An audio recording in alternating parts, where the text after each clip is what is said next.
SparkJoy Gang, I've had such a creative spark. I had to come on and just deliver this message, okay? Sit back tight, this is going to be a good one, and I cannot wait to talk to you about this message today.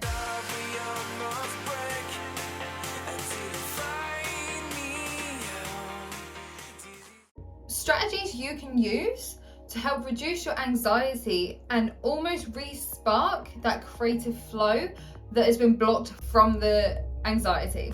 I believe that we're all creative, but it's just whether that we focus on that skill throughout our life. And what I've noticed over the time with my own anxiety is it goes in waves. And I'm just visualizing these waves now like this. Sometimes it's heightened, sometimes it's like low and I'm good and I'm baseline, the creativity's flowing, everything's bam, bam, bam, bam, bam. But what do I do when it's at that high and I'm struggling to get back into my creative flow? And reducing that anxiety comes first. So first point is mindfulness techniques that are going to help serve you, as well as relaxation techniques. This can be anything from getting in nature, practicing presence, meditation, breath work. A lot of the time in anxiety, there's a lot of energy that's stored within us, and movement is a key factor that is not just helped me, but it helps majority of the public out, if not everyone, okay? This can be from dancing, it can be from just walking, it can be from doing a workout. You decide how you want to move your body.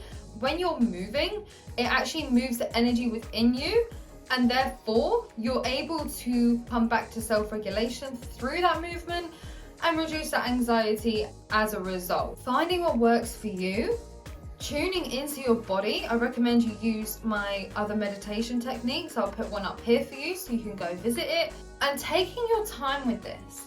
We want to make sure that we're really crafting our mindfulness practices to actually allow this creative flow to come through, because otherwise we're going to be a bit stagnant with it. We're going to be like, ooh, ah. It's like you haven't oiled yourself up. You're a bit stagnant with it all. Number 2 is one that I have battled with for so many years, but I've come to a point of, okay, this is the method. This is what I need to do to be able to get back to that creative flow. And this is what's going to help you as well, which is to be able to avoid putting on excess pressure on yourself to deliver.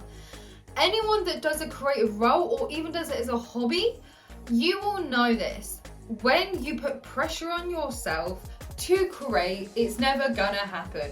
It's not gonna come through you like it would if you were just not expecting, in kind of a non-caring way, even though deep down you do care about this creation. And you're letting it come through organically, rather than when you're focusing your energy and your effort and you're like, ugh, that's not going to be organic. That's not going to get the best out of your creativity, and it's not going to be authentic. It's going to have this energy attached to it that is more about anxiety and more about the feelings that you have within. And when you have that, the work that you're producing is not going to be as good. So if we can avoid putting this pressure on ourselves by setting realistic goals, you're going to avoid that whole expectation of yourself to over deliver and to produce work that is either better than last time, which is always a goal I guess we always want to do and have, but to produce work that's just as good, if not better than last time. Number 3, I'm so excited to give this to you, is if we can notice throughout our day different creative choices we make and be conscious with the choices we make, we can then see between the lines, actually every single day is a creation from myself. This can be anything from walking a different path down the road or taking a different route home, or even in the home you might cook something different for your family, or you might try jazz up your routine a bit and swap tasks over. If I'll do this first and then I'll do that one after, see how that goes. You're experimenting, you're allowing yourself room to be flexible within that. And practicing and noticing these conscious decisions also allows you to be more flexible within those tasks you're doing. Just a heads up guys, if you're enjoying this video so far, I would love it if you would give it a like, share and subscribe, because it helps me reach the audience who need to hear this message.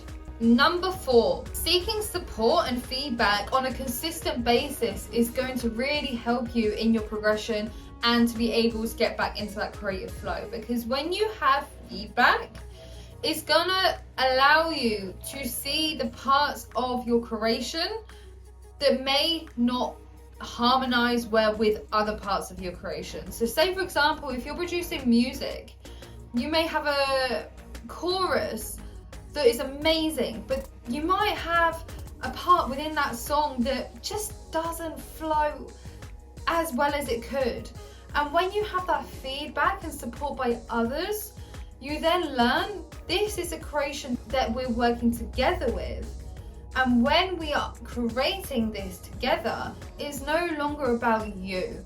It's more about what we can do with this creation that's coming through us to make it the best it can be. And when we can take our own self out of it and not take it personally, we then hear the words, let's make this better, this piece of art, rather than this is not good enough. We're going to make your work better because you can't do it on your own, or this is not good, or fill in the blank. If you're in a support network and you're in a community where people are able to bounce ideas and feedback, you're more likely to have a breakthrough within that, of that light bulb of, aha, that's the missing piece. That's a missing piece of the puzzle that's gonna help me complete this artwork, or complete this music, or complete this book. So those are the 4 steps I will give you today to start doing. And I want to give you a heads up, it's not about how fast you can do this, it's more about one task at a time. How efficient are you in that, and the effort that's put into each one. Doesn't matter if you have to go back to step number 1 to then get on to step number 2. Often step number 1 is the one that's most time consuming, because it's something you have to work on yourself and notice and build that muscle of catching yourself out when you feel a little bit more anxious or a little bit more off center. So just give yourself compassion when you're doing this. Don't hesitate to write in the comments below how you found your experience with this. I would very much love it, and I would love to hear about it. I hope you have a lush day, and I will see you on the next video.